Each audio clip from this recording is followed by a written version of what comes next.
Hello guys, welcome to പുതിയ ദിവസം. ഇന്ന് കോളേജിൽ പ്രത്യേകിച്ച് പരിപാടിയൊന്നും ഇല്ലാണ്ട് ഫ്രീ ടൈം കിട്ടിയപ്പോൾ ഞങ്ങൾ മറ്റേ ട്രെൻഡിങ് ഗെയിമില്ലേ, ഇമ്പോസ്റ്റർ ചലഞ്ച്, അത് കളിച്ചുകൊണ്ടിരിക്കുകയായിരുന്നു. പെട്ടെന്ന് എല്ലാവർക്കും ഇമ്പോസ്റ്ററെ കണ്ടുപിടിക്കാൻ പറ്റണ്ടായിരുന്നു. രസാട്ടോ, ഒറാശമൊക്കെ കളിക്കാനുള്ളതുണ്ട്. ഒറാശമൊന്നും അല്ല, രസാ. കുറെ പേരുണ്ടെങ്കിൽ ഭയങ്കര അടിപൊളിയാ. നിങ്ങൾ ഒത്തിരി പേരുണ്ടെന്നുണ്ടെങ്കിൽ ഒന്ന് ഗെയിം കളിച്ചു നോക്കാം, അടിപൊളിയാട്ടോ. പിന്നെ ക്ലാസ് ഉണ്ടായി, അതിന്റെ ഒന്നും റെക്കോർഡ് ചെയ്യാൻ പറ്റിയില്ല. അത് കഴിഞ്ഞിട്ട് പിന്നെ ഉച്ചയായപ്പോഴത്തേക്കും നമ്മൾ ആരെ കണ്ടുമുട്ടി? മയിലൂട്ടനെ കണ്ടുമുട്ടി. മയിലൂട്ടനാണെങ്കിൽ ഒരു കുപ്പി ന്യൂട്ടലൊക്കെ പോക്കറ്റിലിട്ട് ഒളിപ്പിച്ച് വെച്ചുകൊണ്ട് വന്നേക്കായിരുന്നു. ന്യൂട്ടലിൽ ഇരിക്കണോണ്ട് ആൾക്ക് നിൽക്കാനും പറ്റില്ല, ഇരിക്കാനും പറ്റില്ല എന്നുള്ള അവസ്ഥയായിരുന്നു.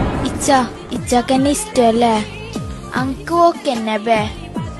ഇച്ച പൊളിയല്ലേ? ഇച്ചാനെ ആർക്ക് ഇഷ്ടാവാത്തത്?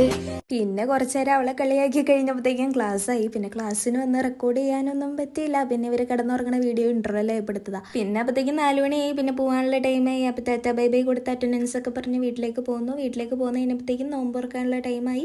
വീട്ടിലേക്ക് പോകുന്ന അപ്പം തന്നെ ആയൊന്നുമില്ല കേട്ടോ, 2 മണിക്കൂർ സമയം ഉണ്ടായിരുന്നു. പിന്നെ നമ്മൾ കുറച്ച് നേരം ഇങ്ങനെ ഫോണൊക്കെ നോക്കിയിരുന്ന് അതിന് പിന്നെ നോമ്പൊക്കെ തുറന്ന് പിന്നെ എന്തിട്ടാണ് കുറേ നേരം വിശേഷമൊക്കെ പറഞ്ഞിരിക്കാറുണ്ട്. എല്ലാവരും ഉണ്ടായിരുന്നു. പിന്നെ ഇന്നത്തെ സ്പെഷ്യൽ ഇടിയപ്പവും ബീഫ് കറിയായിരുന്നു. പിന്നെ കുറച്ച് പേര് വാപ്പീനെ പറ്റി ചോദിച്ചുകൊണ്ട് വാപ്പിയുടെ വീഡിയോയും കൂടെ ആഡാക്കിയിട്ടുണ്ട്. ആളാണ് ഈ പേഴ്സൊക്കെ ആയിട്ട് നല്ല സുന്ദരനായിട്ടിരുന്ന് ഇടിയപ്പൊക്കെ കഴിക്കുന്നുണ്ടോ. പിന്നെ 3-4 പേര് എന്റെ ഫൈറ്റ് റൂട്ടൻ എന്തെങ്കിലും ചോദിച്ചായിരുന്നു. അതുകൊണ്ട് ഫൈറ്റ് റൂട്ടനെ ഞാൻ ഇച്ചിരി കളർഫുള്ളാക്കി ഇട്ട് കൊടുത്തേണ്ട് ബൗളിൽ. അപ്പോൾ അങ്ങനെ ഫൈറ്റ് റൂട്ടനൊക്കെ സുഖമായിട്ടിരിക്കണു. അപ്പോൾ ഇൻഷാല്ലാ ഇന്നത്തേക്ക് അത്രേ ഉള്ളൂ. നാളെ കാണാം. Bye bye.